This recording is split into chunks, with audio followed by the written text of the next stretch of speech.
our echo. I like the gravitas that the echo gives it. Welcome, councillors, to day 4 of our LTP meeting. Thank you for your continued attendance and energy and focus. I appreciate it very much. We'll start with Karakia. Whakamarie.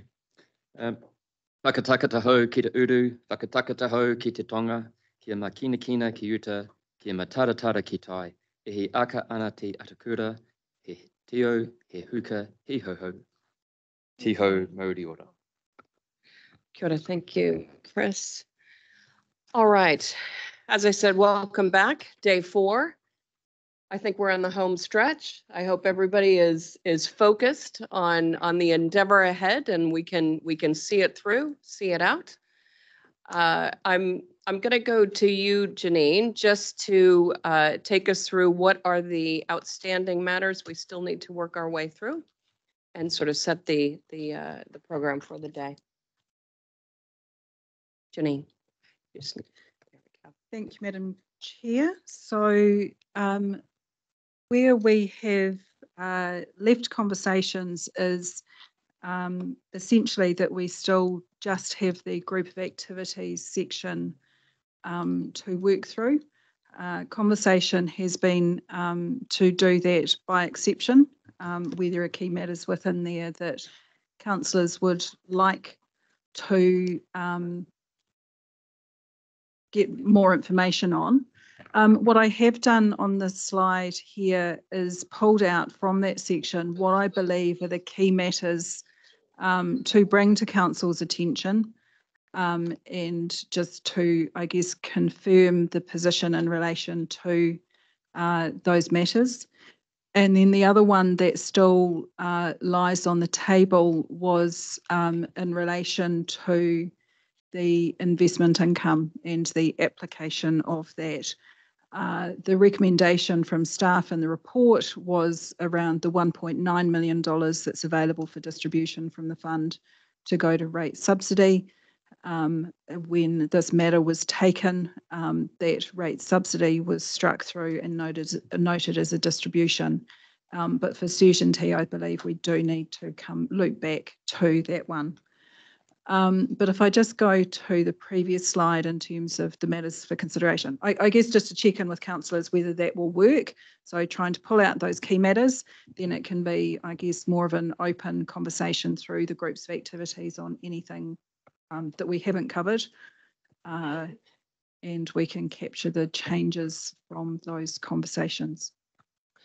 Great. So you've summarize what you believe to be the key matters, but that, of course, does not preclude councillors from raising any particular issues that they would like broader discussion on. So, so just noting that for councillors, please ensure that any matters that you feel need to be raised are raised. So shall we just work through your list first, Janine? Yep. Cool. Great. So just so we're clear, we're on page 59, is that where we're going to start? The group of activities, section 4 of the report? Yes, that will be the one. So as you work us through your bullet points, can you direct us to what page we need to be on? Just, or well, we'll do it together, shall we? It'll be a collective effort. Collective effort. Okay, so the first point up there, and it is on page 63 of your agenda, is in relation to the Sustainable Homes or Eco Retrofit program that council had proposed through the last long-term plan. I guess the establishment of that program at that point in time was still subject to a number of hurdles being met. We have had a number of hurdles along the way in terms of that program, including legislative compliance. Those legislative hurdles have been removed. However, the sense is that since 3 years ago, commercial banks have really stepped into the financing space for the type of initiatives that council was considering through the Sustainable Homes Program. And as such, there's the value that we could have added in this space has been significantly watered down or actually mitigated. So the recommendation is that that program will not proceed.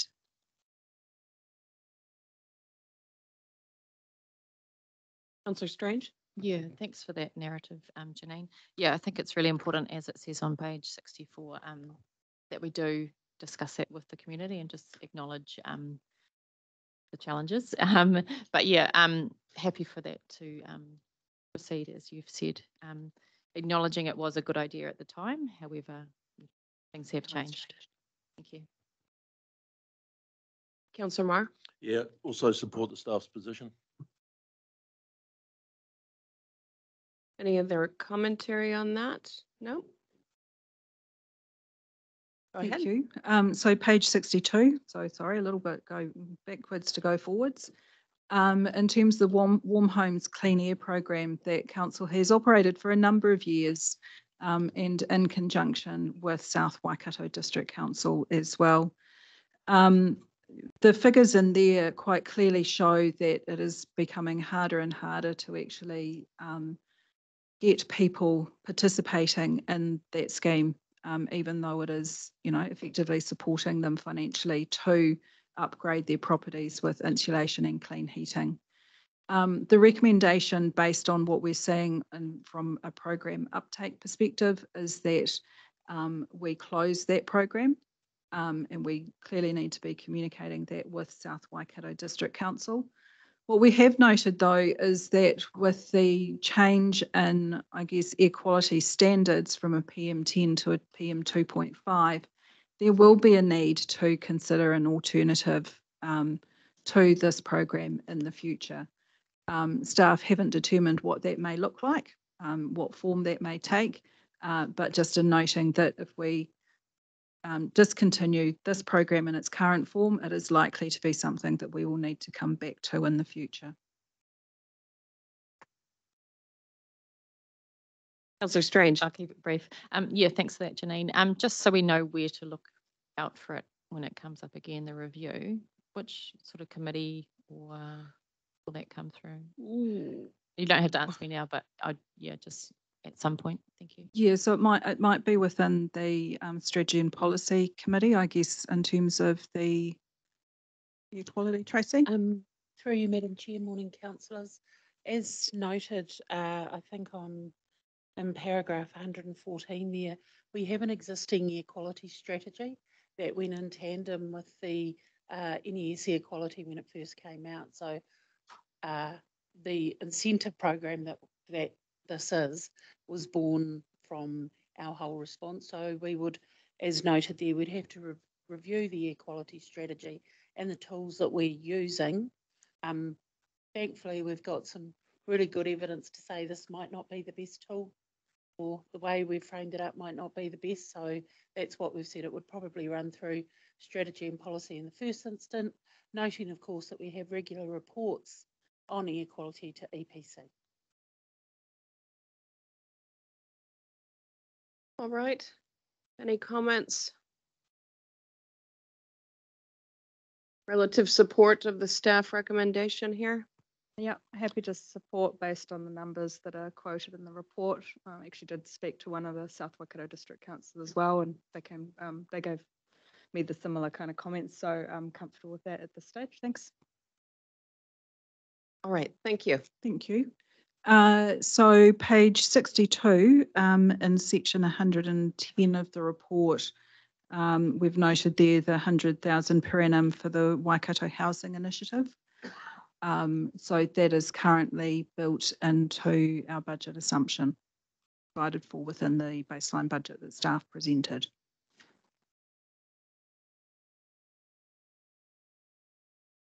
Councillor Smith. Thank you. We had a very nice presentation, a professional presentation from their representative. However, we've received no business case to support this, Madam Chair. And if we're basing spending public money on business cases without one, I cannot support it. I'd recommend we discontinue the initiative. Thank you. This was just to be clear, it's not our initiative to continue or discontinue. This is a request for us to fund All right. the initiative. Change but it to not support the Okay. initiative. Yeah. Thank you. Did you want to make a comment? Yeah, thank you. I just would like to give you my thoughts on the matter. Whilst housing per se isn't probably part of our core business, it's certainly been part of the Waikato Plan that and was one of probably the most successful initiatives in the Waikato Plan. I have talked with some of those who are continuing to lead the housing initiative. My view and my advice to you would be, given this is the #1 thing on the government's agenda, given it has been for about the last 3 governments, and the governments have realised from a central point of view they haven't been able to crack it, and given that TAs individually in their own right are doing what they can, it is quite good to have a regional view of housing and to support an initiative which is trying to progress and pursue affordable housing for, you know, in the wider community. And it actually helps inform, it will help inform a regional spatial planning view of the Waikato for the future. So all I'm suggesting is that you might want to think about the signal that we can send to our region and to the government, and just, even if it's just a small amount of money, of indicating we're happy to support it. I know the housing initiative, we've provided administrative support through the Waikato Plan in the past, and that doesn't exist anymore. Would appreciate anything that we could give, but that's just my comments. Thank you for that. All right, I've got Councillor Marr, Dunbar-Smith, Kneebone, and Hughes. Thank you, Councillor Marr. Madam Chair. Just echoing Noel's concerns, without a business case and with the changing of staff within this organisation, at this stage, I don't support it.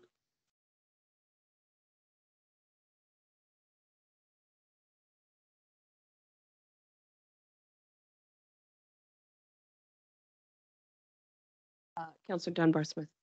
Yeah, my concern is this is not our core business, and that more than that, without the business case, but also the indication here, they've not applied for long-term funding through long-term plans for any of the territorial authorities.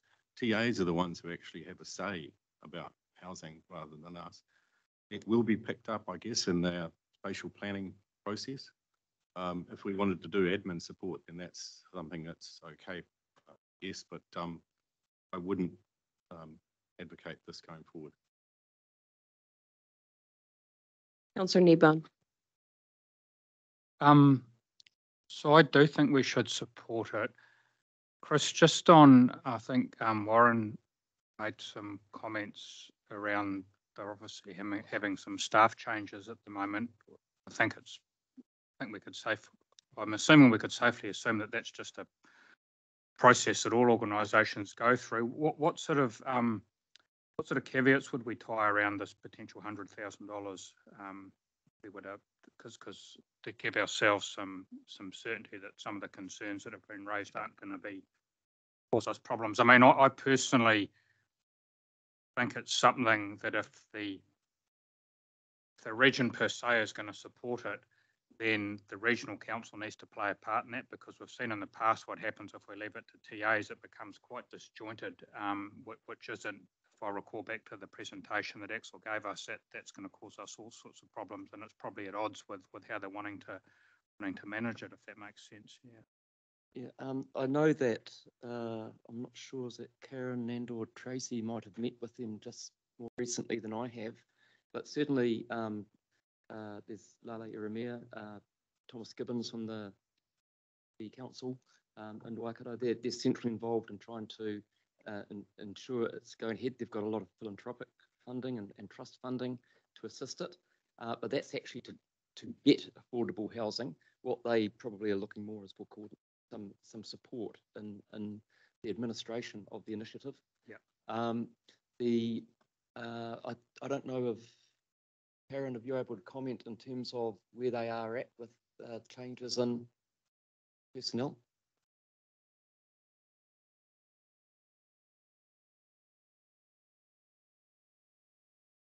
Yeah, good morning, councillors. When we met with the two trustees, they're focused on actually delivering their purpose, which is to work within the system and to connect with all parts of that housing system. Their focus is on the affordable housing end of the market. They have in fact achieved quite successful outcomes with building sufficient houses in the Waikato, but it's the affordable end that we really need to focus on.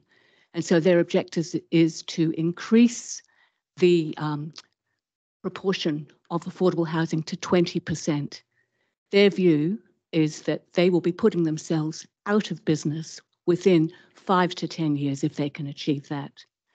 Now, their intention is not necessarily to bring in another chief executive. They believe that they will be able to do this business and do the right connections and make the right policy suggestions to those who can effect change. But they do need administrative support, and they need to be involved in the work of the regional council, particularly as the spatial planning work gets underway. Yeah, so look, as I said, I think we should. I think that the concept that was proposed to us, if this thing gets up and rolling, of a portion of our investment fund going in there, i.e. being invested locally at a similar return to what we're currently getting, I mean, I just have to question why wouldn't we go down that track, you know, but that's where I'm sitting. Councillor Hughes. Thank you, Madam Chair. I support the staff's recommendation on the issue, and which really follows in with Councillor Smith, Maher, and Ben Dunbar Smith. So yeah, The staff recommendation is 100,000. No, I say the staff assessed that there's no political or staff appetite with the initiative. Sorry, have I got We're on paragraph 110. Sorry, okay. Sorry. Well, page 62. Rescind that comment. Yeah. And support the councillors who are opposed to. I just cannot support anything which doesn't present a credible business case. Thank you.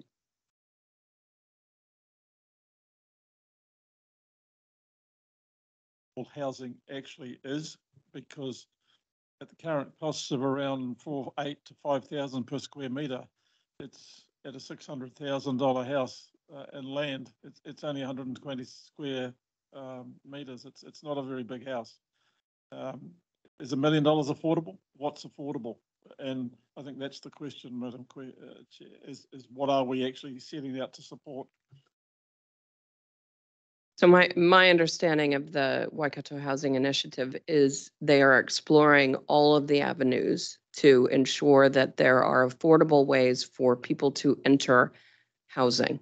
And there are a variety of methods and models for that. But that is, I suppose, core to the work that the Waikato Housing Initiative does, is identifying the different options, identifying where those might be best placed, and working with local and regional authorities to ensure that there's avenues. But last week I was reading an article about the Reserve Bank and what it thought about housing, and they're looking at 6 times a person's income. If a person's on 100,000, that's a mortgage of 600,000. Again, 600,000 doesn't buy a hell of a lot of a house. So, yeah. Councillor Nicol. Thanks. Yes, having sat through the entirety of the Waikato plan the last 3 years, having seen this be the most successful initiative, I feel, to have flown the nest, as we kept saying, and so I'm just acknowledging our council's part in the setup of this, and as our CE mentioned, that since we wound up the Waikato plan, it is not entirely outside of the work that we've been doing to be supporting this. I want to acknowledge our CE for speaking up in support of this just now. For him to do that, it must be quite some initiative that he sees a lot of worth in, and I'm mindful that he has been part of the Mayoral Forum and the CE's Forum, because I have had our chair advocate for this as well, saying that the mayors, assume at least majority of the mayors have said something to her around saying that they really support this. And I'm mindful that the CE of the Regional Housing Initiative has travelled around the territorial authorities over the past year, that has been part of his job, to get buy-in and to get them understanding how they can help with affordable housing, and is currently doing quite a stunt by standing for the Hamilton East by-election to try and get more attention to the topic, despite the fact that his contract had ended, which I understand was a planned finish. But anyway, the piece around convincing the district councils is done. The efficiency of having the regional council put something in rather than 11 different bits coming to this organisation makes a lot of sense to me. I understand and hear that there's some trepidation around the place, especially from councillors who haven't been part of this. And I would propose that even a contribution for a time-limited period with conditions would be a really, really good way to go. Something like, for example, 50,000 time-bound for 3 years, or if that was untenable, even for 1 year, to allow it to have those discussions continue through the mayoral forum and that type of thing. So that's where I'm at the moment. I'm really keen to hear from other councillors. Thank you, Councillor Nicol. And just to confirm, housing is one of the key priorities for the mayoral forum during this triennium. So it is certainly something that the collective of mayors has raised. Just exploring, because you were talking about options around funding. Just wondering, Janine, if you can just give us, just so we can consider it in hearing commentary, some options we might explore on this. Thank you, Madam Chair. So in thinking about this as housing being one of those key enablers for the region in terms of both wellbeing but economic development as well, obviously with the proposed cessation of the Regional Development Fund, there is residual funding that sits there that council could consider, and I think it would be time-bound in nature, some support from that reserve into this initiative, very much aligned with economic development. So the repurposing of those funds in the same intent to support this initiative, if that was your will, without having to increase rates to do so.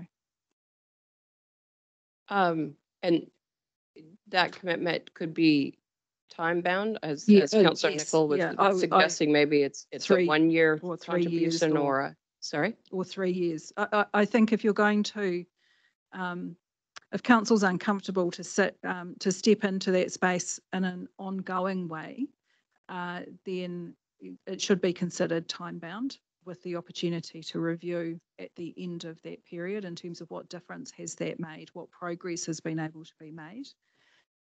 But given the alignment with regional economic development and the enablement that housing provides to that, utilisation of those reserve funds might be something that council wishes to consider. Yeah, so I would, I think that's a really good suggestion as a place for it to sit where it's going to get scrutiny again, quite specifically. Like if it was a 3-year time-bound thing, it would be in exactly this kind of process again in 3 years' time, where if the conditions of what we're hoping to see from the Regional Housing Initiative are not met, that's bound. It's similar to what I suppose the chance was that Te Waka got as well 3 years ago. And I'm just really hearing this point around central government has a huge focus on this. I want our region to be able to be having conversations and a reason to have conversations in that space in a positive way. The previous government was also really, really positive in engaging with Lale and others from the Regional Housing Initiative. And the mayoral forum, I would like for the mayoral forum to work really well for this region. So that is my reason for advocating for something for this for 3 years. Councillor Strange. Yeah, thank you. Yeah, I would advocate for funding over 3 years using the RDF funds with conditions. set KPIs and reporting back to us as well. Yeah, we know that, as has been said, affordable housing does enable economic growth, and there's areas of our region that, desperately need affordable housing, for nurses, for teachers, for police. So for every community, there is a shortage of housing, and what is affordable is different for different areas. We're not just talking Hamilton or the more metro prices as well, and those mixed ownership models of the land being held in trust and just getting in on the house on top, that has been tested in other areas of New Zealand as well. As well as the previous CE for the housing initiative did do some good work around the TAs, and has brought it to the attention that in every new housing development there should be a portion of affordable housing, and it might not look like your 4-bedroom, 2-lounge, etc., but not everyone needs that size of a house. So different houses for different stages of people's lives as well. So affordable does have a definition if you sit through all the meetings, etc., etc. I think this dovetails nicely with the work we are doing in Future Proof as well, and then into the wider region through the spatial strategy as well. So in my experience, it's really important that the signals we do send to central government and our communities are in line with what we do want to do, and affordable housing is that. So I would like to signal this through the LTP consultation document that we are behind this initiative. Thank you. Mr. Clarkson. Yesterday I was convinced to go the other way. Today I'm convinced to support. I'm confident that even with the changes in personnel, the people we've encountered know what affordable housing is. I'm really confident of that. I like the idea of time-bound, and I am interested in knowing what level of administration we are actually talking about. We now know what the purpose would be of the money, what level of admin is required, and the main thing would be anything which will support regional oversight, regional coordination, and linked to spatial planning. That would be the reason we as a council would support this proposal. Thank you.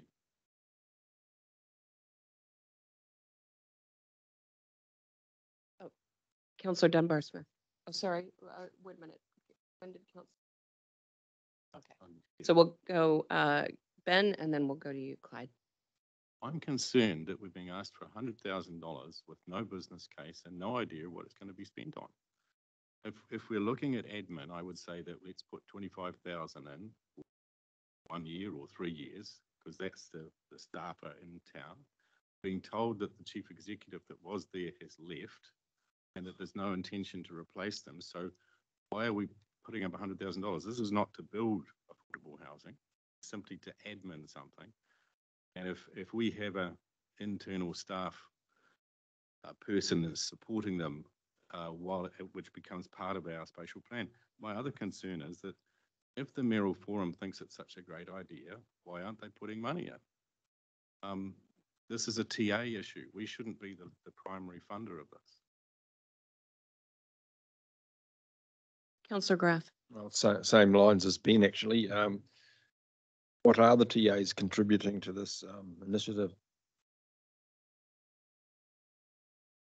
Nothing. Do we have? If it's such an important initiative, why aren't they taking it up and backing it? And so I'm a bit concerned about that. So no, I'm not supportive of it either. Thanks. People against, I just wonder if it's not time to seek a motion. I would like us to work our way through this list, and then we'll consider motions as a whole, because, as we know, we work through and there are different options on the table, and it is all about the collective mix. So my intention is to work our way through these. I do note the variety of views around the table on this, though. Councillor Downard. Thank you, Madam Chair. Yeah, I don't support this. I think TAs do think it's a high priority, both to bring people into their region, but also for business, getting people accommodation for projects that happen in the area. So as the CE said, the government has made it quite clear that it is a high priority for the last 3 terms, and I think TAs it's a natural priority. There's very few rentals, let alone affordable houses, to bring people into their communities.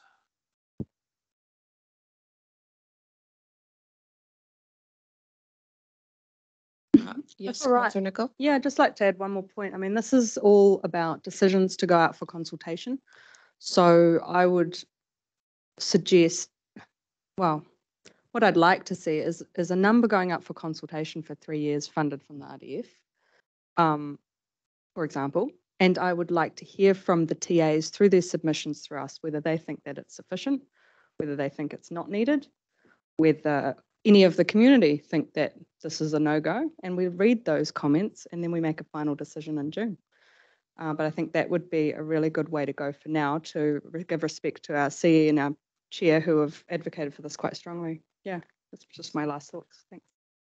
I understand that's not necessarily the process, that we are deciding today what we're going to put forward for submission. For people to submit For on. consultation. Yeah. Yeah, so we do make a decision, we can make a decision today on the quantum or the non-quantum that we put forward.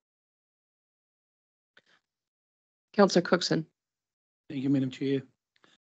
I spoke to 2 of the 3 of my mayors about this before Christmas. They don't support it.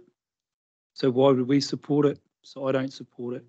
So just for clarity, they didn't support the Waikato Housing Initiative, or they don't support work undertaken in the affordable housing space? They didn't, the presentation by Axel, they did not support it.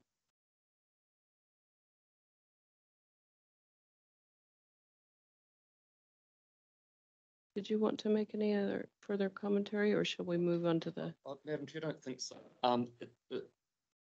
This, what I said at the start was more that if this council wants to, when ministers of the Crown meet with us and our MPs in the region, if we want to be able to say to them that we acknowledge from a regional perspective, affordable housing is really important to us, having a little bit of something to say we've got skin in the game, the idea was that we could do that, as opposed to saying we don't have interest in affordable housing from a regional perspective. But that was really the only comment I wanted to add. All right.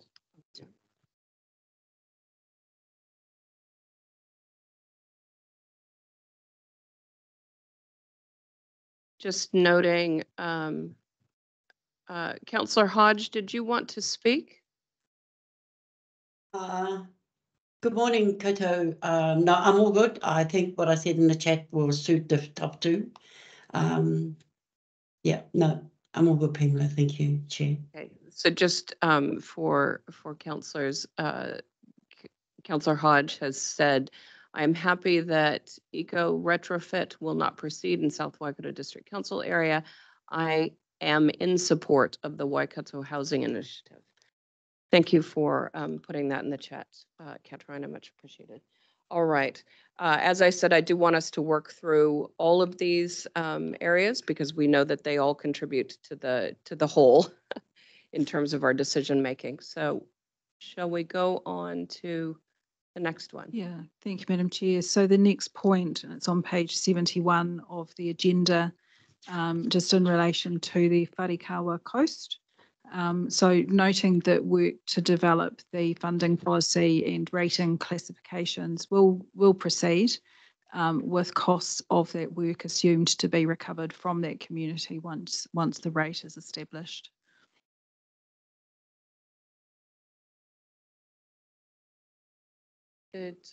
Councillor Marr? Yeah, just support that. I think this is an important piece of work, and it's certainly setting a precedent. And with that rate recovery, etc., from ratepayers, it works out fine. Thank you.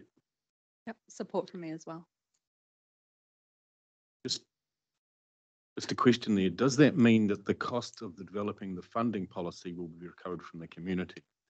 My understanding is that once we've developed the funding policy, then any future work would be funded by a targeted rate. Through the chair, yes, so the funding policy needs to consider the program of works that's been discussed with the community. It needs to identify the rating classification, so who pays how much. What's being clarified here is that the work, so to confirm that that work is intended to proceed, but the costs of doing that work will be recovered from that community. Yes. Once so, the rate is established. Yeah. So we're not charging them to establish the rate, which is what that implies. Yes, just we the will wording. be. They will need to fund. Right. They will need to fund the work to establish the mechanism to fund the work. Thank you. I think the concern, there was a business case that was prepared on this matter. I think the concern was that the costs included within that seemed excessive for the work that I would think was required to be undertaken to do this, but we acknowledge the importance of actually being able to proceed with this. So this is the way through that we can do that. And that will all be in consultation and agreement with that community.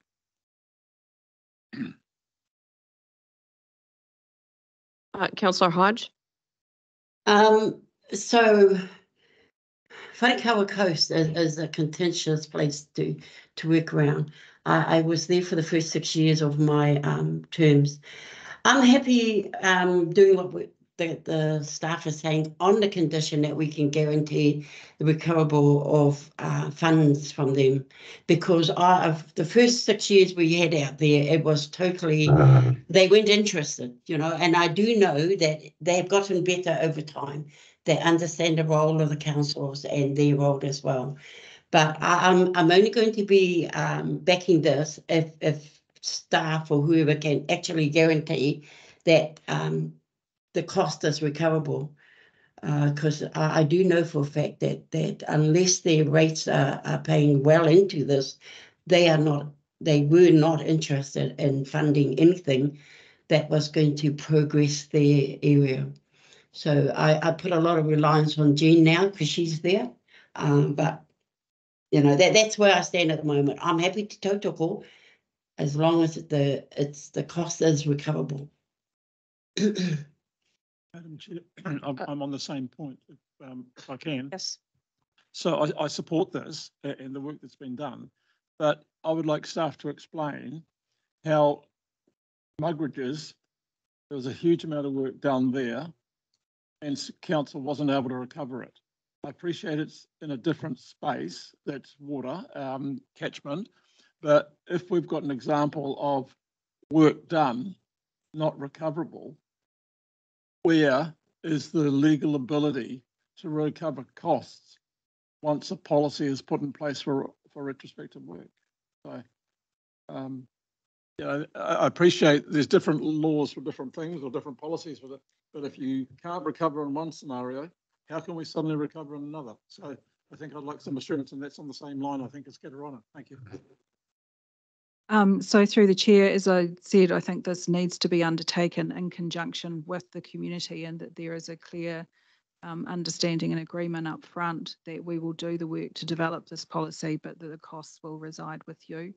We do have precedent in this around when the West Coast Zone funding policy was established, that we took this approach.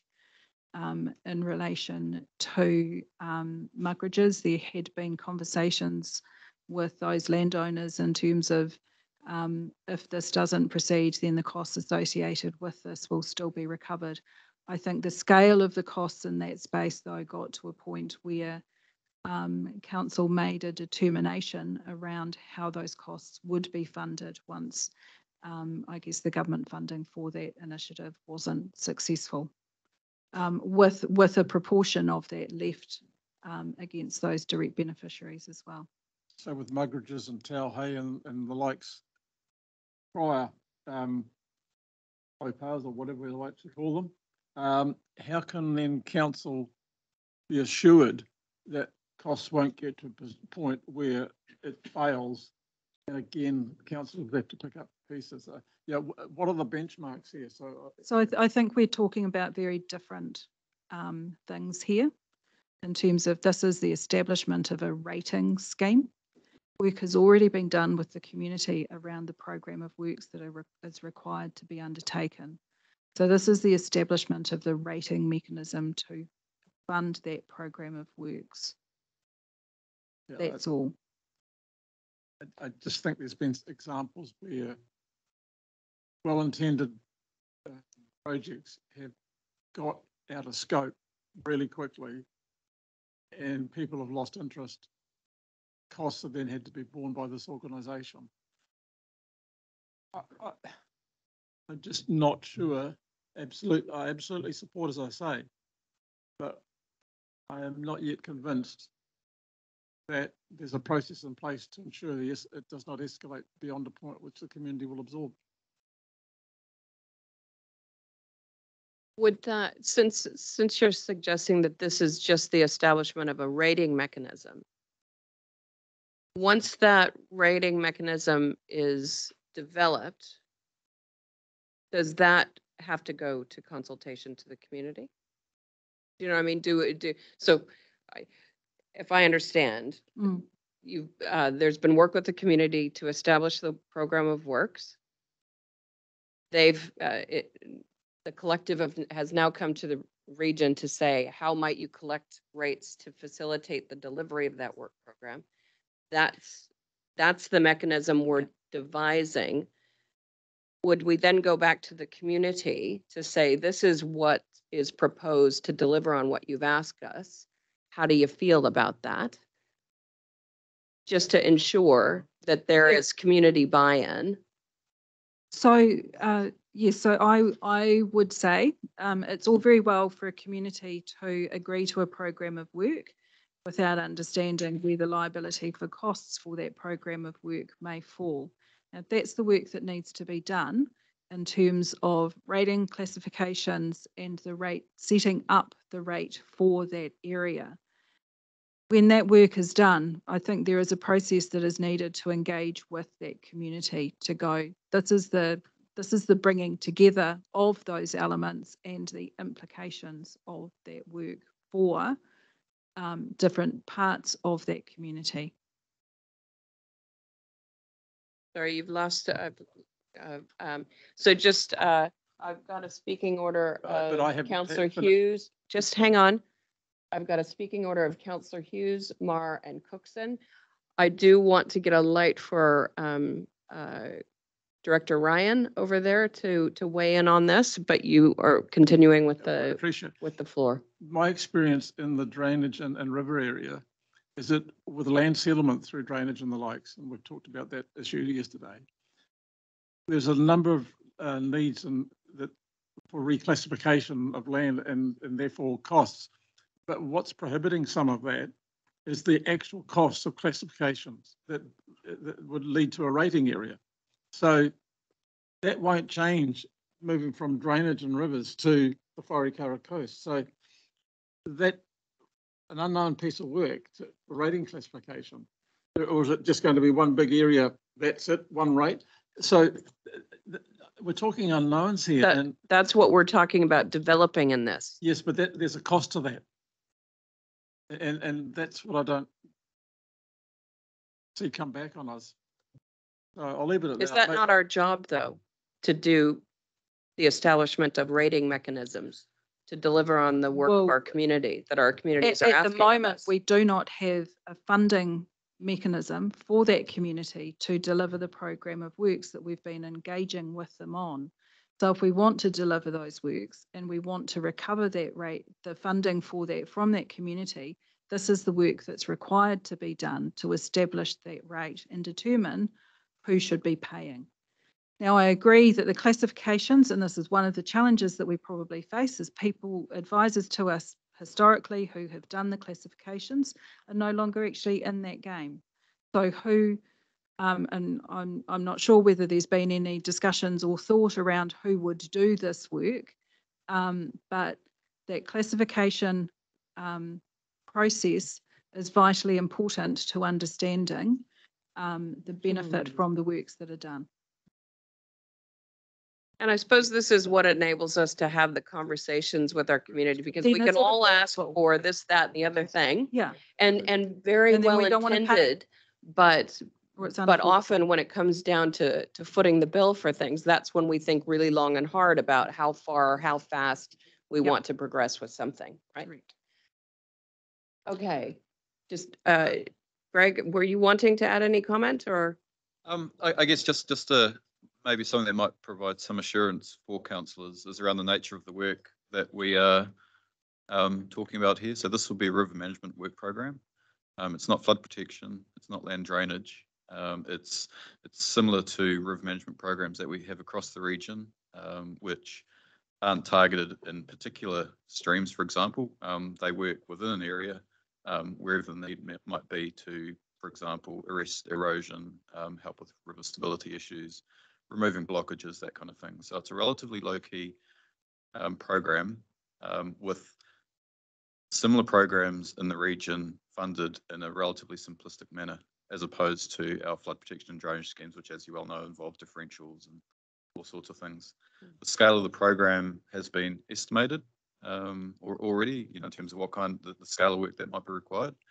And it's really a matter of fitting the scale of the program to the community's, I guess, acceptance to fund that.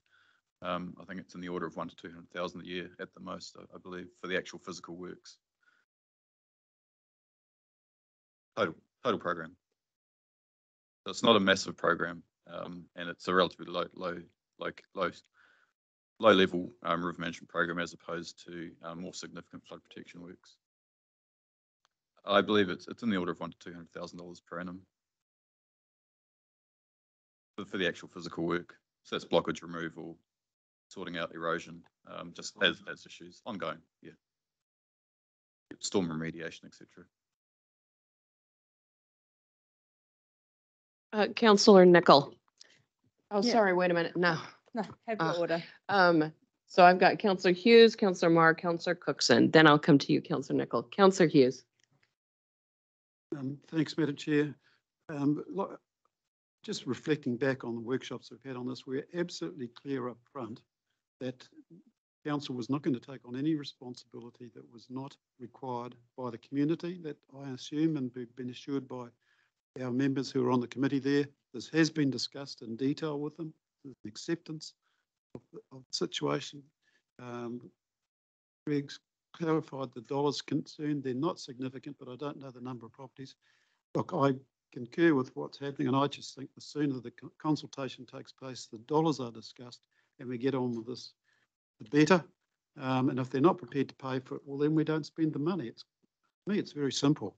It's nothing, I don't see it as anything like muggerages, much lower scale and much lower risk for both parties. So I support it, provided we get the rates happening now and we're spending their money, not ours.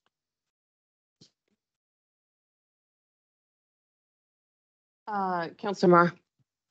Thank you. Yeah, not to labour the points, I think Greg and Chris have just covered exactly what I was going to say. And also just bear in mind, councillors, that Karakia District Council has a big input and a big cost on their side of things. It's part of the community work. Thank you. Councillor Cookson.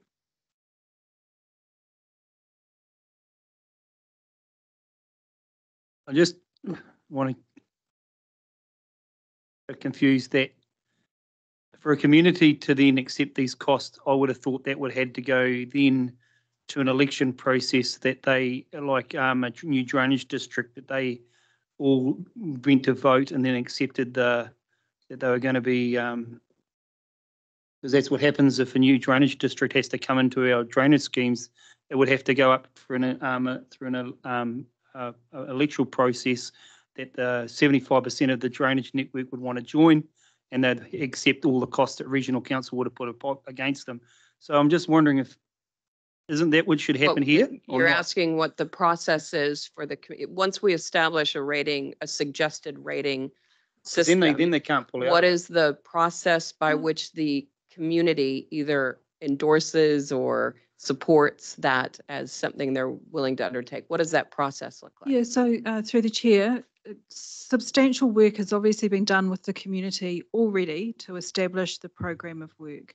So now what we're talking about here is working through how we fund that. Those two things need to come together, and I would suggest that that is then going to need to be a consultation with the community to go based on the work program that you designed, based on the work that we've done in terms of who benefits from that work and therefore who should pay it. We are proposing to set a rate to fund that work program moving forward. There is no threshold around 75% of people need to support it. At the end of the day, it's actually a council decision on these matters about whether the program of works continues, taking into consideration that feedback from the community. But I think the fact that significant work has been done over a number of years with this community to get to the point that we're at now, it is around how we now pay for that agreed program of work.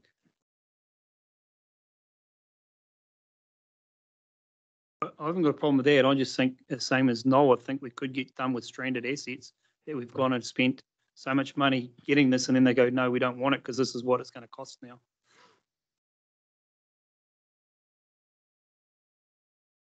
Okay, I'm not enough across the work program that's being proposed enough to say whether or not these are assets that could be that we could end up holding assets that. And I don't believe it. I don't believe it's assets. I made you a politician all of a sudden, Greg. Greg? What assets? Yeah. Yeah. So I guess as Janine has pointed out, this is simply around the funding mechanism in terms of, I guess, connections to previous projects that have been referenced. That was all around design, scoping, investigation, etc., to get to a starting point to establish an asset. That is not the case here. It's a relatively low-level program that occurs year to year. This work up front is simply rating mechanism. Get a basis for the rating mechanisms. Yeah. And yeah, it has been a long journey for the community, but there has been a very clear agreement from that community panel that they wish to move forward with a low-level program. All right, what I am hearing is general support as long as we are considering that this is just the development of a rating mechanism and that there will be some conversation with the community before anything is enacted. Madam Chair, we will have to do that because this constitutes a new rate that the council is setting. So we can't just create a new rate without that consultation process occurring. Okay, so on that summary, do we need to speak any more? Keep it very brief. I'll just tell you why the community wants the river management done. It's because their properties got flooded. So they've got great incentive to protect their assets to want to do some of this work. Thanks. Right. And this is bread and butter for us to set up a rate for doing something. Okay. So next we have so still on page 71 of the agenda. This was a topic that I think came up in December through Council's workshop around the Motu Karakia water take management and consent renewal. And the question was raised around the need for consultation on this. The recommendation is that it is not part of the LTP process because that makes it difficult to really target that community.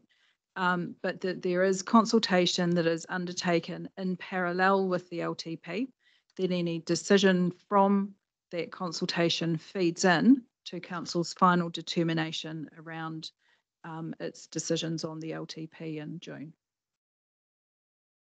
Yeah, do you want to speak? Go ahead and that's what the community wants, Madam Chair. I've been working with them and I've been in dialogue with them and they're really pleased to see this in the agenda. Thank you. Councillor Cookson is, no. All right, anything else on this point? No? Okay, so the next bullet point. So page 81 of the agenda, just noting that this was a discussion that came up at the December Waikato Raupatu River Trust and Waikato Regional Council Co-Governance Committee meeting around funding for restoration projects on Māori land or land, Waikato settlement lands.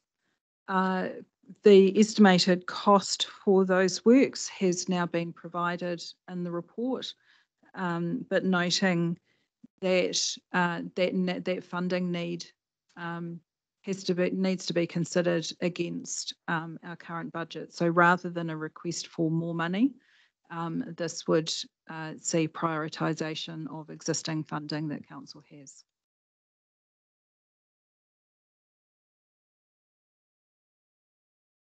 Any comments? Just looking around the table. Support for the staff recommendation in this space? Yep, support staff Yes. recommendation.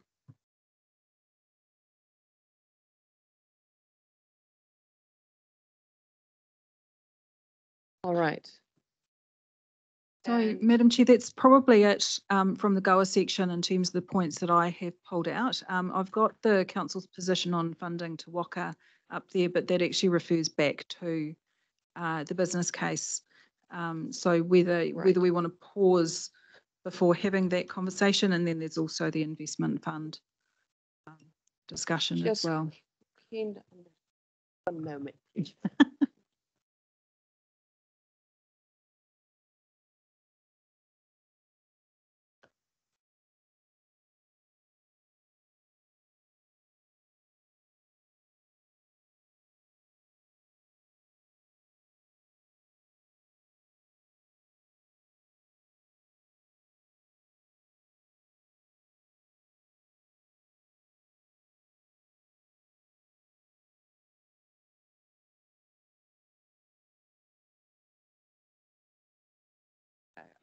I'm just trying to decide whether, since the Tawaka refers back to a business case, do we cover that separately in terms of a motion, or can we wrap it all together? I don't know what the best. Madam Chair, while Janine's thinking about it, sorry, can I go back to the previous item? I did have a note and I'm sorry I missed it. Sure. Sorry. It's just around the possibility of the subdivision of a land parcel. Can you explain that to me, please? Restoration initiatives may also include the subdivision of a land parcel with a portion of lands containing flood assets being retained by the council. Is there a cost? Is that cost included in this or not? So can I get Greg maybe to respond to that? And where would that cost be?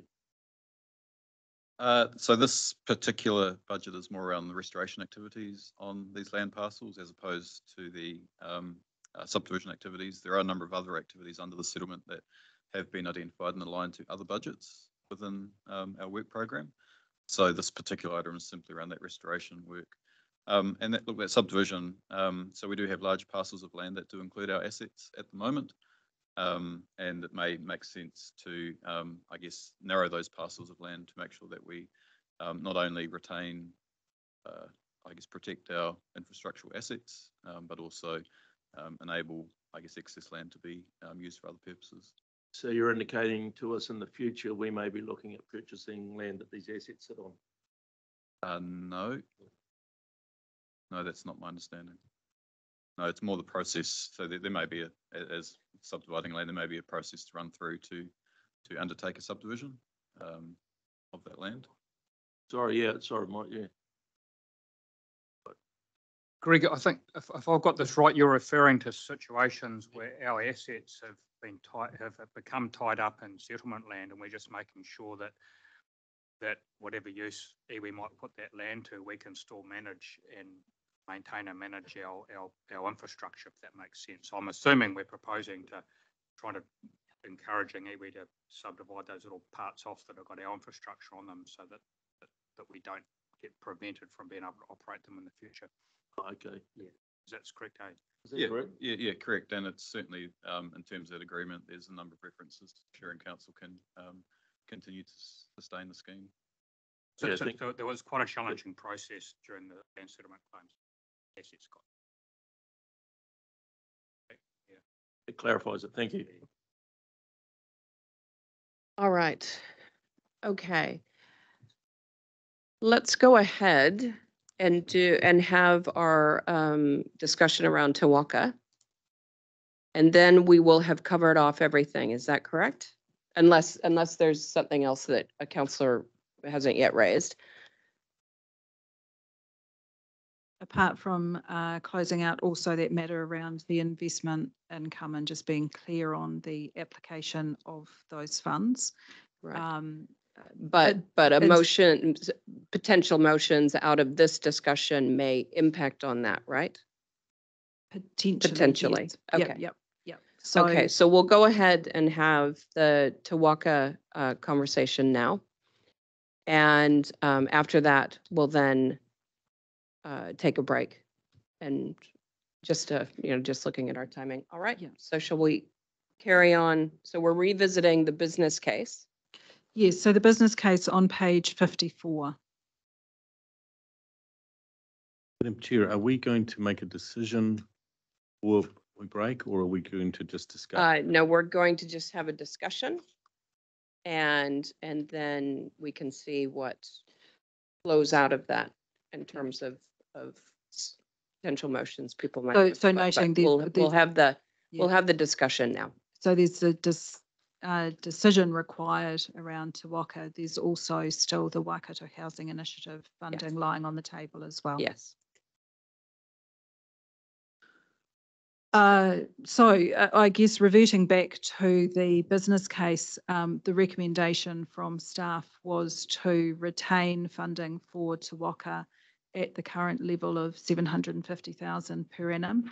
And that has been provided for within the budget on an ongoing basis, with that being funded through the general rate. So much discussion already had through this meeting. I guess what we are needing now is a decision on those 3 points really up there in terms of the quantum of funding, the period of funding, and what the source of that funding would be. All right. So we had initially covered this, or had an initial discussion, I should say, when this business came before our business case came before us, but just wanted to make sure councillors had time to really explore it. So we've got Councillor Downard, then Councillor Strange. Councillor Downard. Thank you, Madam Chair. So this is just for discussion again, because we have gone over this. We're not making a decision on this. Oh, there's no motion. Yep. Okay. At this point. So I've already made my position clear on this. Councillor Strange. Thank you, Chair. Yeah, I'd like to put a motion on the table around this matter. Yeah, I strongly believe that we do need an EDA within the Waikato.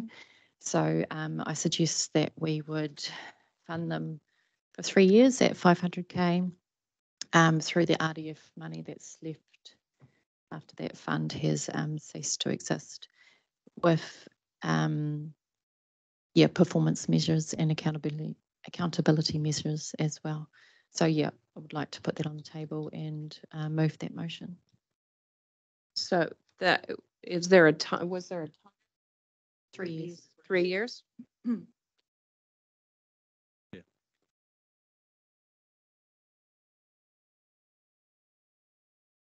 I'll Do we second wanna- that motion. So we've got a mover and a second.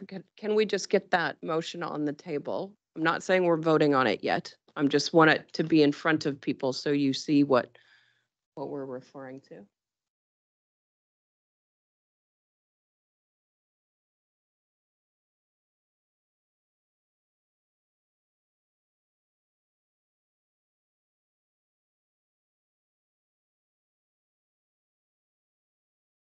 Madam Chair, while that's happening, can we have a discussion around those conditions on this funding?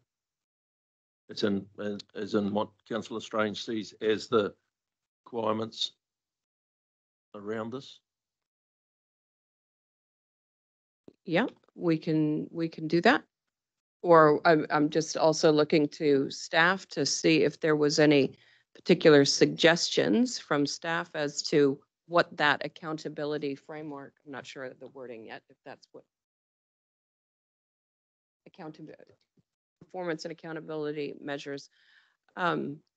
how we might, what that process might look like, how we might go through that, what those, some examples. Any advice? Sure.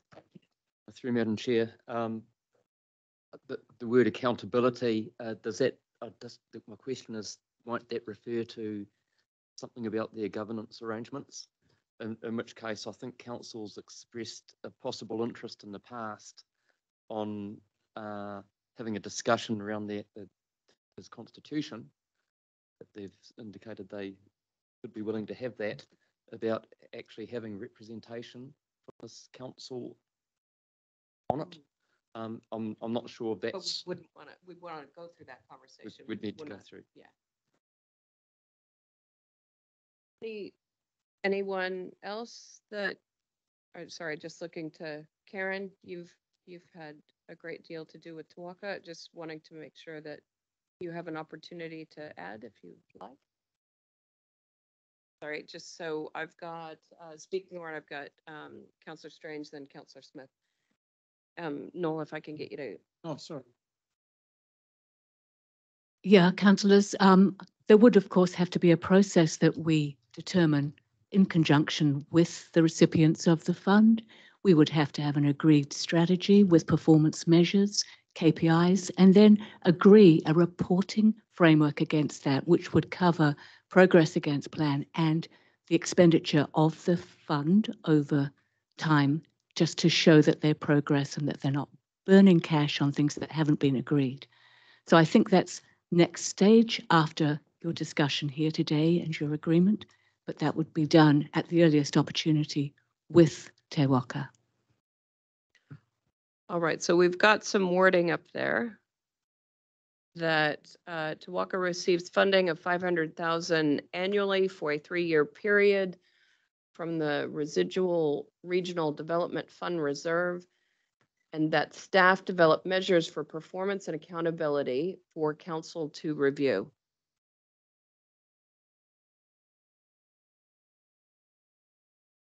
We do have a mover and a seconder. Madam Chair, my only comment may be, and I know Dave's been trying to do this on the fly, but that funding is contingent on the development and agreement of performance and accountability measures by council, That's with council. Oh, I see. So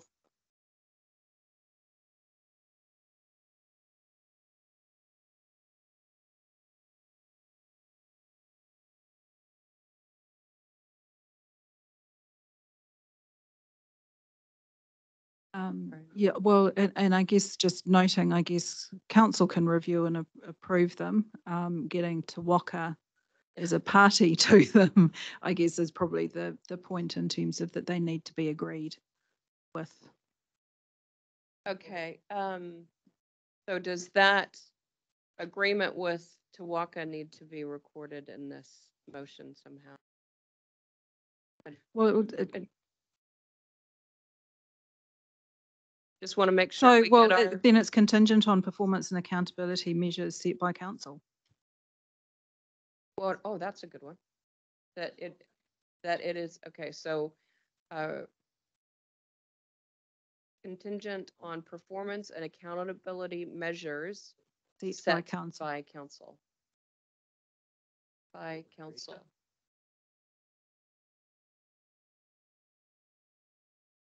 And it is agreed, that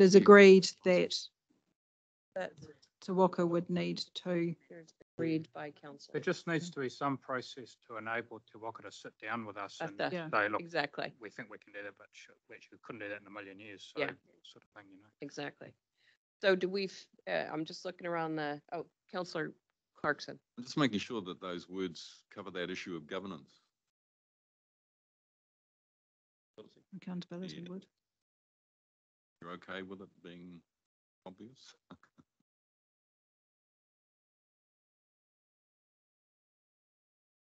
I don't know that it is unambiguous.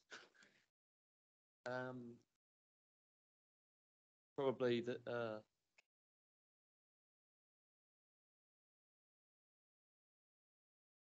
Yeah, I think we've had the discussion that, we've previously funded them for 3 years, with maybe the KPIs were a bit loose. So my intention with this motion was to just tighten up on those accountability measures, noting that we do have some concerns about, this is a Waikato EDA. We need people from the Waikato sitting on that board, was more my intention. I'm not too concerned if it's someone from around this table, rather that those people around the table do have the best interests of the Waikato at heart and are suitably qualified to sit on the board. That's fine. All right. Okay, we do have a mover and a seconder, but I do see a light on. Councillor Graff? No, sorry. First. Oh, Councillor Smith then. I think this goes some way to addressing my concern, because without the accountability, etc., tied to this, the presentations that I've seen and externally on performance, I'm not convinced that they are delivering sufficiently tangible products, and those performance measures I actually want to see, and I want to see feedback from the people that they claim to have supported, going the nth degree, not just sitting and reading a glossy brochure that comes in here once a year and they come and talk twice a year. What are they tangibly actually achieving for the Waikato? And rushing off to Japan to get a few kids to come and go to a university or a school is not what I see as the direction that those. Let's not go too deeply into that, but the reality is, unless this had that element, I couldn't support it. So, so it's good that it's in there. Absolutely. And I do note with that addition of that Te Waka would need to agree to such measures. I think that is also really important for us to note, because we are cutting funding. And so we need to ensure that they have an avenue to come back to us and say, well, Waikato Regional Council, you may have all sorts of grand plans on what you would like us to deliver, but this is where our funding now sits. And so I think that's a real imperative sentence in this motion. Councillor Graff. Oh, look, just once again, TAs contributing to Te Waka.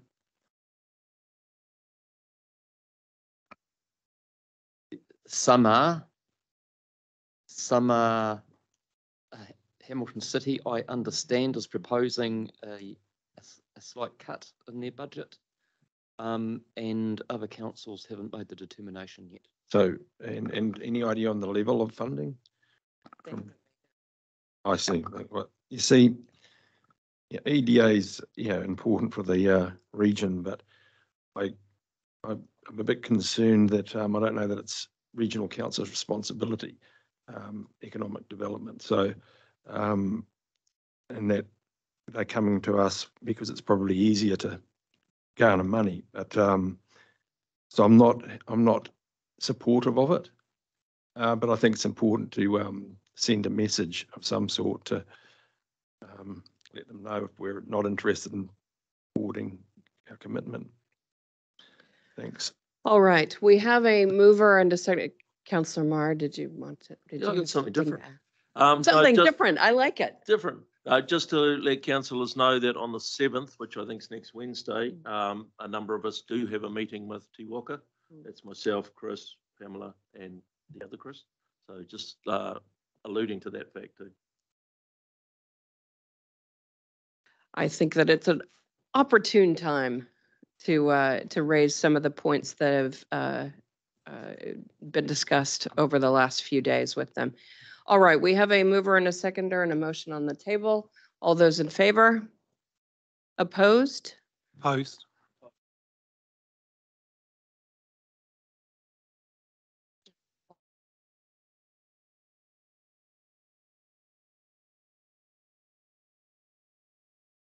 We need a mic.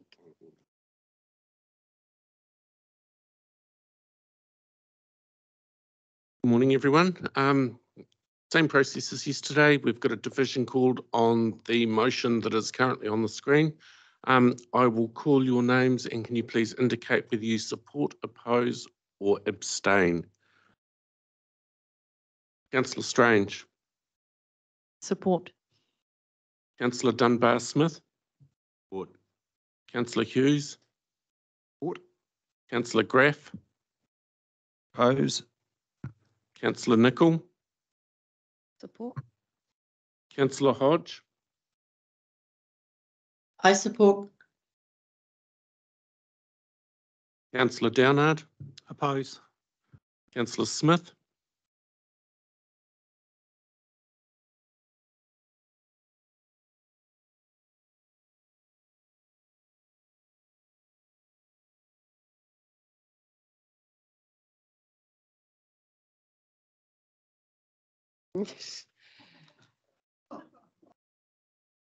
Councillor Smith, hit the mic. Go ahead. No. Councillor Cookson, Opposed. Councillor Kneebone, Support. Councillor Marr, Oppose. Councillor Clarkson, Support. Councillor Story. Support.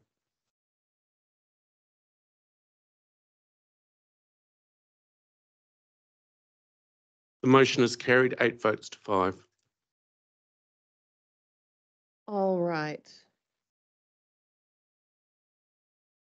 Okay, so we just need the housing initiative now. Is that correct? A decision on the housing initiative? Yes, the housing initiative, and then my perennial Sorry? in the investment fund distribution, just to clarify the assumption that is in the budget in terms of that is all currently going to rate subsidy, which I think is the outcome of the conversations that council has had, but I just want to confirm that because that was a matter that was unresolved previously. All right. I'm not sure where we landed, but I'm happy to propose the 50 grand idea for 3 years, time bound with conditions. Sorry, what are we talking about, please? The regional So- housing initiative. So Councillor Nicol, you're proposing a motion on the Waikato Housing Initiative? Yes. Of 50,000 for 3 years, based on conditions, similar to the previous motion, actually. You could probably copy and paste something. So instead of 100,000, it's 50,000? Time bound for 3 years. Yeah, with is anyone willing? accountability and is that funded through the Similar, the yeah. economic development Yeah, I liked Have the you got any money? what was reserve? mentioned. While noting that we just cut that previous from the Te Waka down. Right, and was just it acknowledge that, yeah, we could- 500? So that has, So, yeah, we've gone down quite a bit, and I'm and suggesting. we've gone down on this one. 50,000, not 500. No, yeah, 50. Yeah. Oh, right. Sorry. Oh, thank you. Right. We were looking at the wrong one. I know. No. So that would keep that going. The RDF money. I With think us that being we had involved. technical terms in the previous. Residual region. It's done.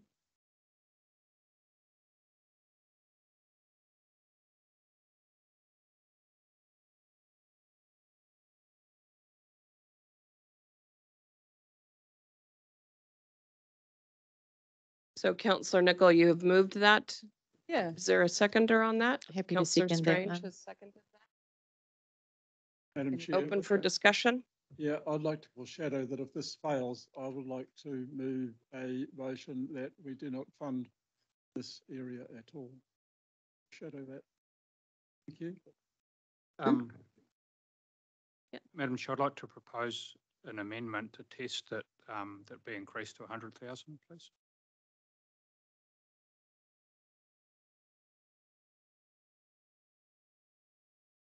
Mhm.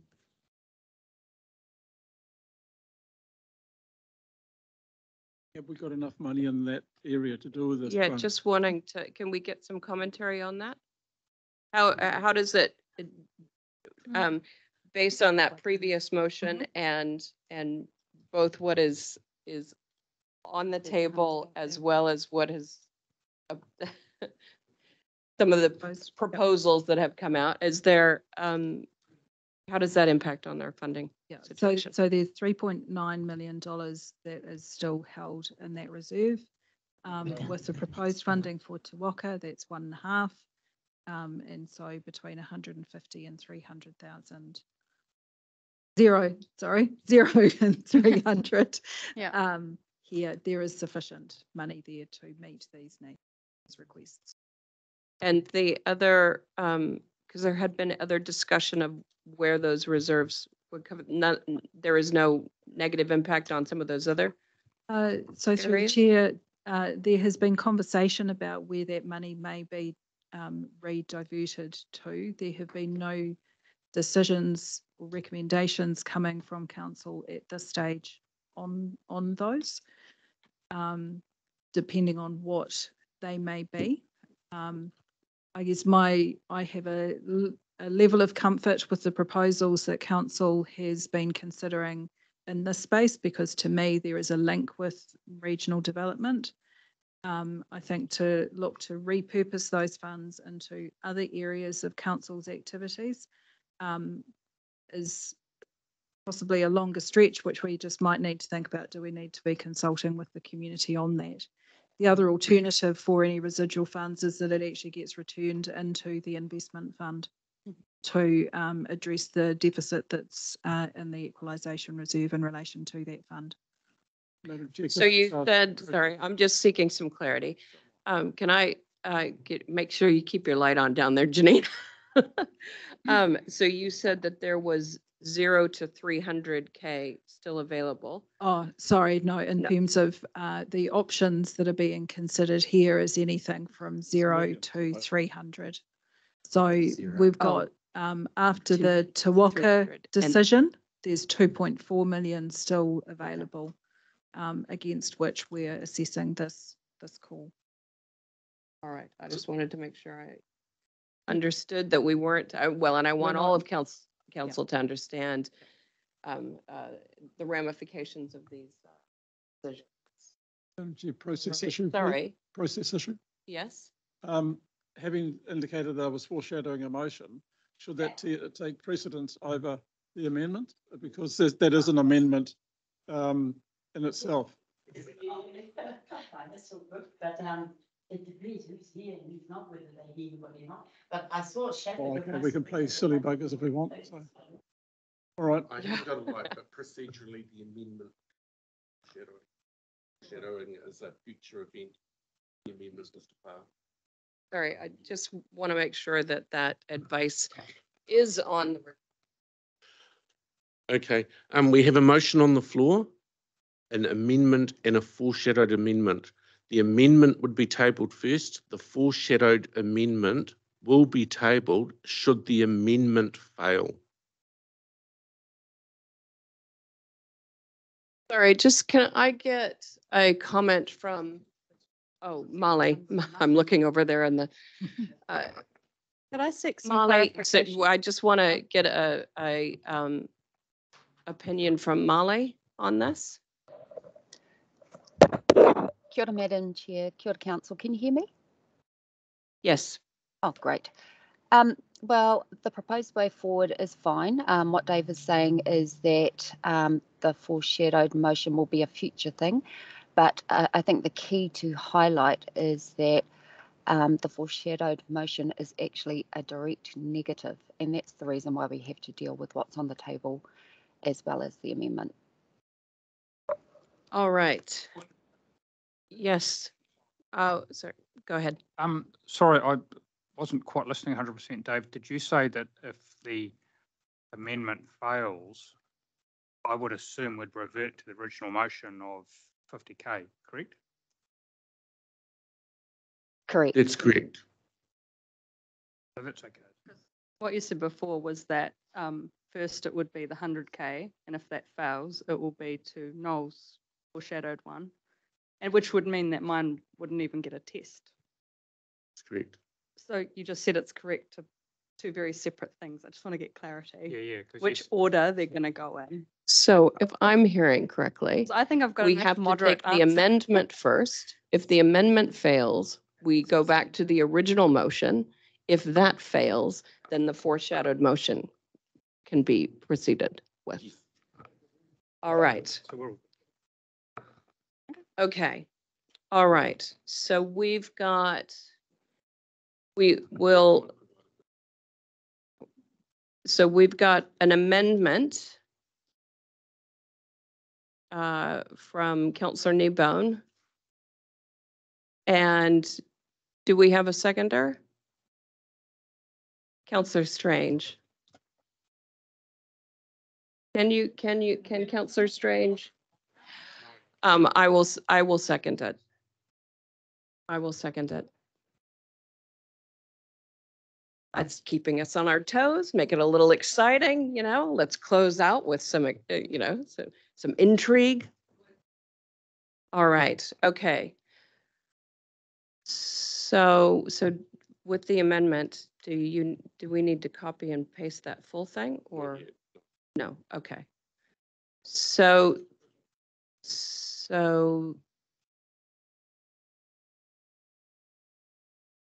Okay, we have on the floor at the moment, we are dealing with the amendment to the original motion. So on the floor is that the funding be revised to be $100,000 per annum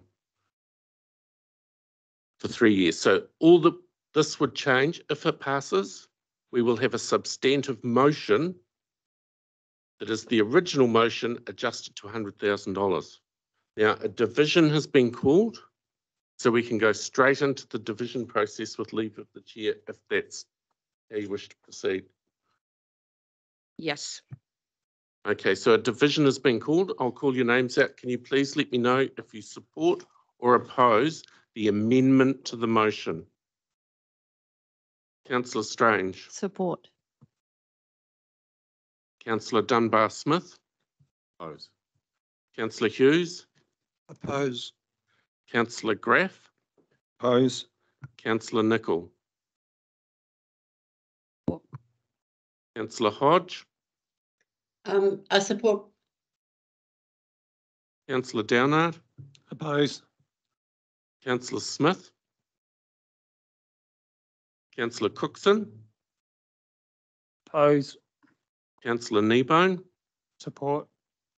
Councillor Marr. Oppose. Councillor Clarkson. Support. Councillor Story. Support.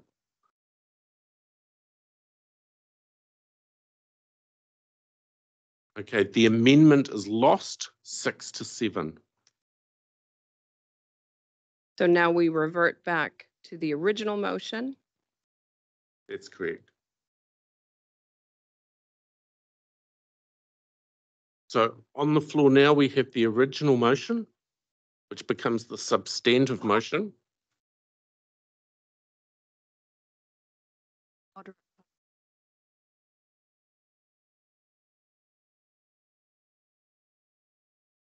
Which is that the Waikato Housing Initiative is funded through the Residual Development Fund Reserve at $50,000 per annum for 3 years, contingent on performance and accountability measures agreed by council. It is noted that the Waikato Housing Initiative would need to agree to such measures. All those in favor? Yep. Opposed? Division, cool. Oh my God. Dave, with your division sheet? I printed extras. Printed extras, just in preparation for the last day. Okie dokie, same process as before. This is for the substantive motion. If you can let me know if you support or oppose. Councillor Strange. Support. Councillor Dunbar-Smith. Oppose. Councillor Hughes. Oppose. Councillor Graff. Oppose. Councillor Nichol. Support, it's my motion. Councillor Hodge. Support. Councillor Downard. Oppose. Councillor Smith. Councillor Cookson. Oppose. Councillor Kneebone, Support. Councillor Marr, Oppose. Councillor Clarkson, Support. Councillor Story. Support.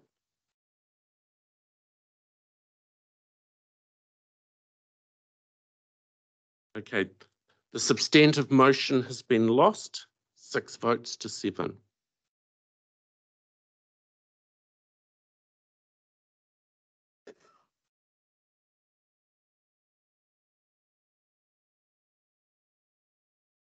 Point of clarification, in the interest of time, why is this different to the decision we've just made? Yeah, I'm not sure why it is any different to the decision we just made. Save us 10 minutes. Exactly. Save a bit of writing. I can.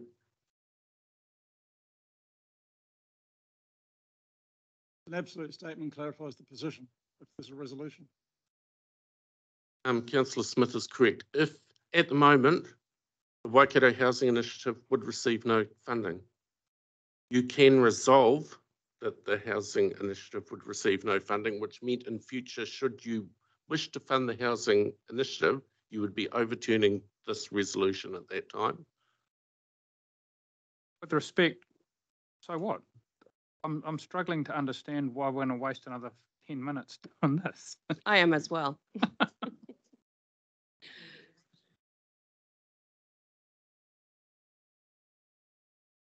Somebody. Yeah. All right. Yeah, I think it adds a lot more admin considering that through the community submission process, you may hear a lot of support for the regional housing initiative. You may, or you may not.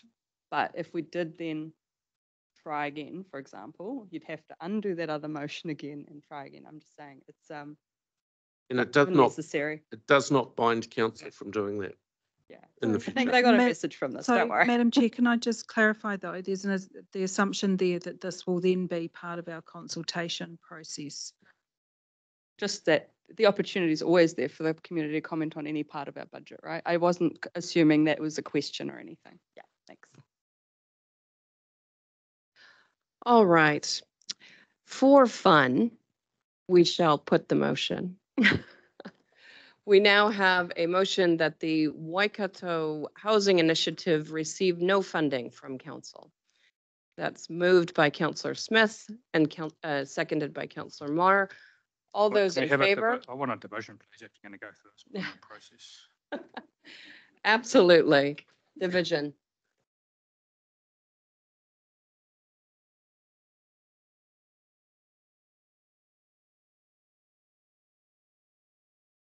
Okie dokie. The foreshadowed motion on the floor is that the Waikato Housing Initiative receive no funding from council. It's actually a motion on the floor now. We have a mover and a seconder. A division has been called. I'll call your names and can you please pop on your mics and let us know whether you support, oppose or abstain. Councillor Strange. Councillor Smith, can you? Definitely do Councillor not Strange. support this motion. Councillor Dunbar Smith. Support. Councillor Hughes. Support. Councillor Graff. Support. Councillor Nicol. Oppose. Councillor Hodge. Oppose. Councillor Downard. Support. Councillor Smith. Support. Councillor Cookson. Support. Councillor Kneebone. Oppose. Councillor Marr. Support. Councillor Clarkson. Oppose. Councillor Story. Opposed.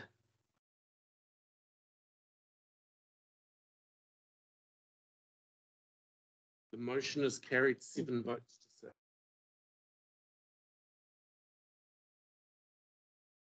All right. Now you have another, Janine, you have another thing you wanted to put before us? Yes, Madam Chair. Because if we can close that off, then we can take a break and because there's a whole lot of other stuff we still gotta work up in our motions, right? So if we. Yes, and a conversation around the consultation document as well and what staff are picking up through this week's discussions for inclusion in that.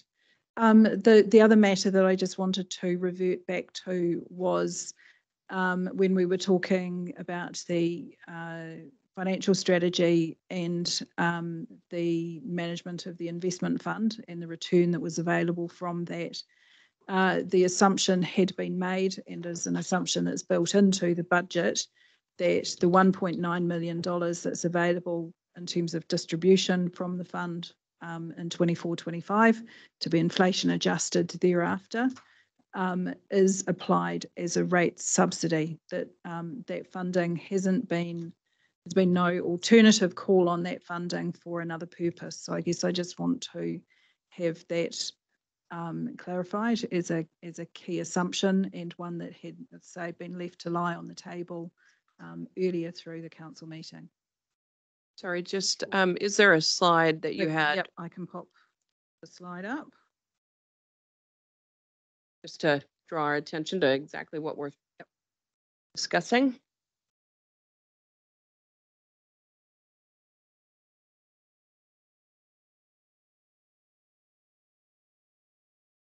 So this was the slide that was put up on Tuesday, referencing page 30 of your agenda, that sets out the proposed return from the investment fund, but showing that $1.9 million of distribution from the fund in year one, noting that that is all sitting assumed to be providing a subsidy to rates revenue, to the general rate in particular.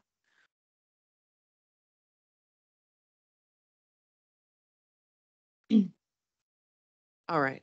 Sorry. Do I have are you wanting a motion on this, or I'm not sure what you're asking for. I just want to confirm it. I think probably when we work through the other resolutions that we've still got on the table, I think it's covered off in there.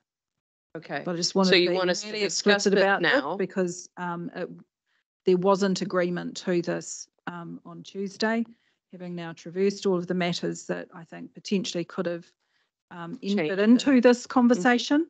From my perspective, I don't believe that there is anything that changes this, but I just want that confirmed with council.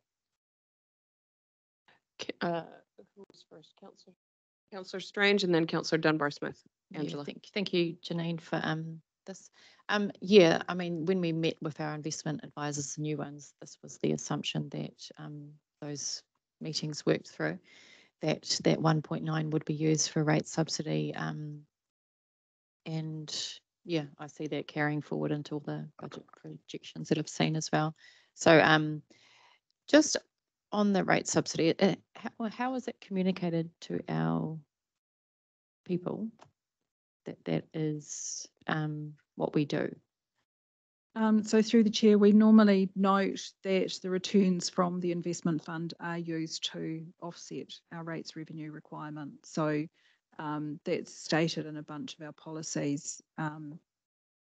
So we can make sure that that is actually made clear.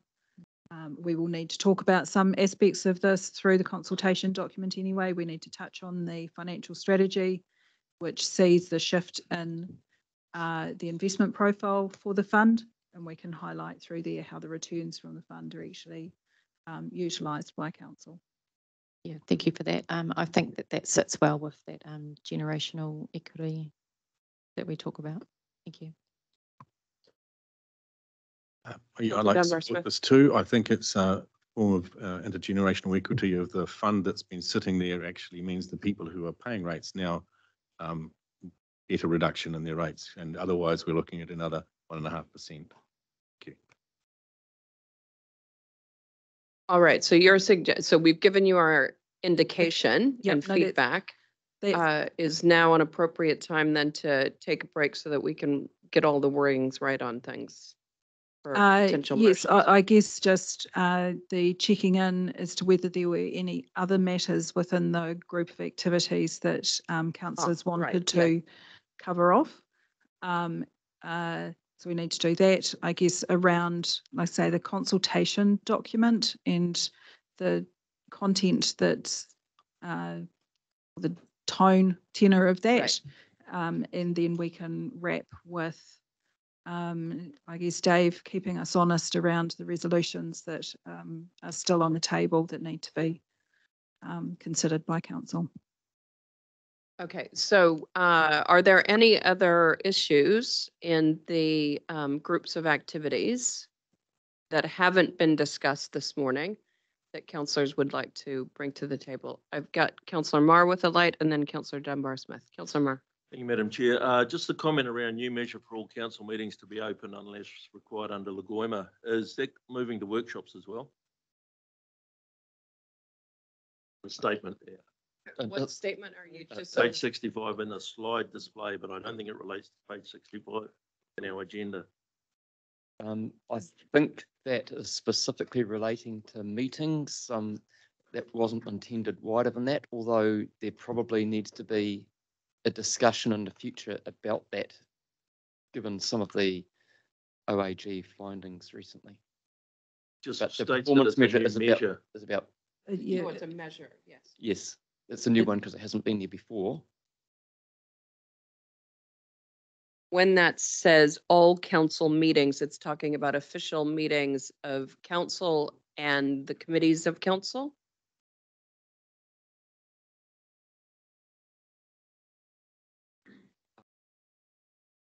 I'm not too sure who I look to, maybe Sarah, who's not in the room.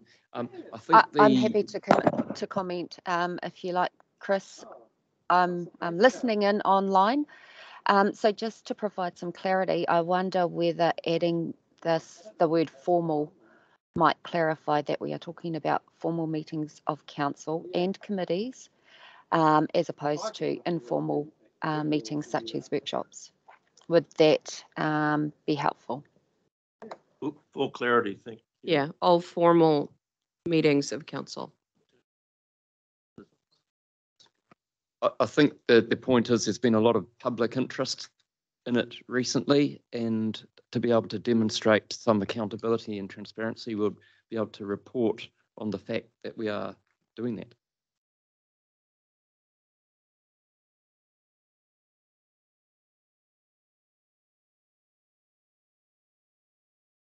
Open to the public, so that includes workshops. So we're only reflecting the law at the moment, which is what we have to do. And the noise has been about the meetings that we have outside of formal meetings. I think that is a discussion that requires further discussion from this this council. That. Thank you. That was just in the group of activities. And the other quick one I have on page 61, Janine, just around the governance, I see it goes up and down over the different years of the LTP, just an explanation, and it may be to do with this process. So yes, through the chair, there's a couple of cyclical activities that happen in that space, triennial elections and the costs that are associated with that, as well as these planning cycles. What we do is try to smooth the funding of those costs through reserves. So while the expenditure goes up and down, we sort of bank some money in the quieter in between years. So we're not. Thanks for that clarity. Thank you. Councillor Dunbar-Smith. Yeah, I just wonder if there's 2.4 million sitting in the RDF fund, do we have to make a decision about what we should do with that as part of this LTP?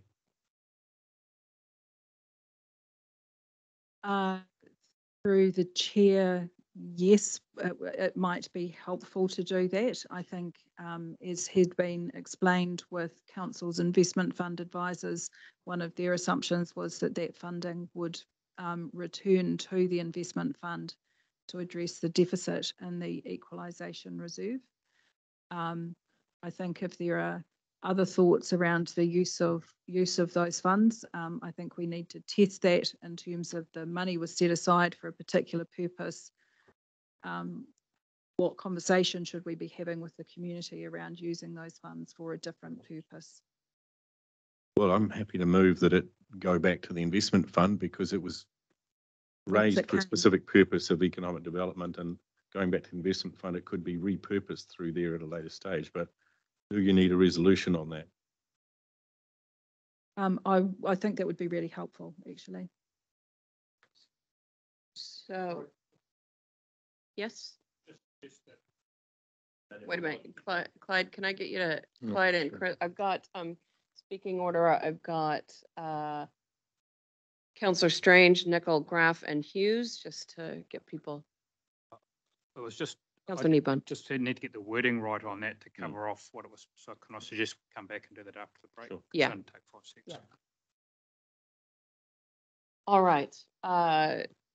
So again, we're talking about any matters that have not, so Councillor Strange, you don't need to speak. Councillor Nicol, did you want to? No. Councillor Graff?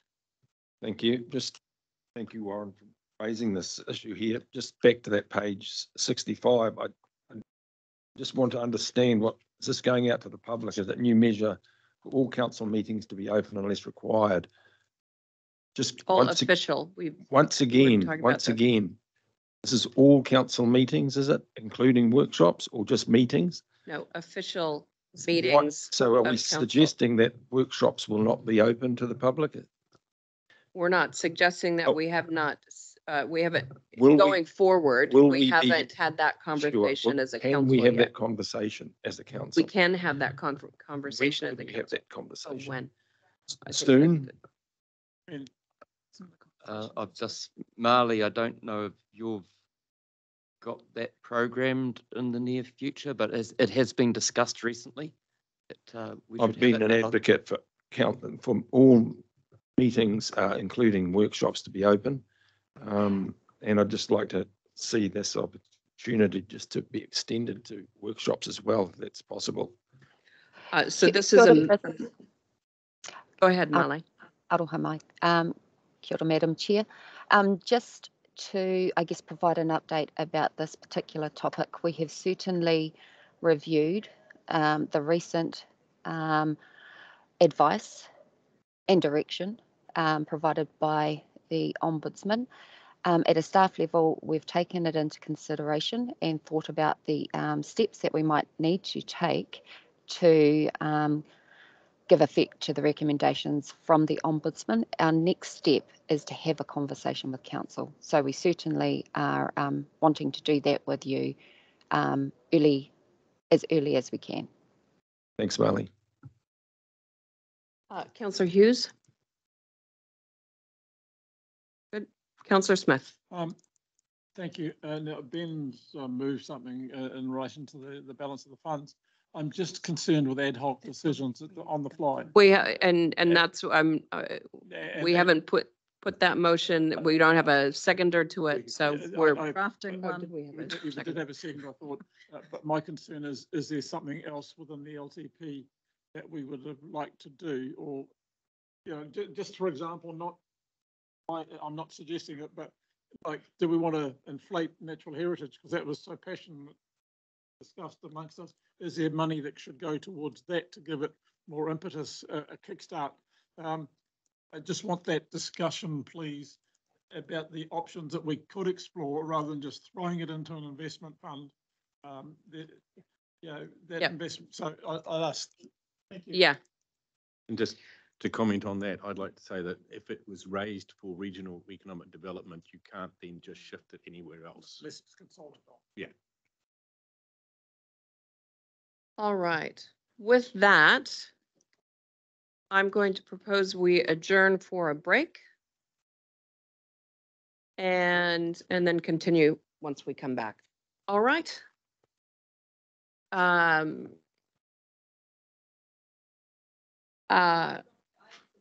gonna give it 15, knowing that often the time has a grace of plus or plus.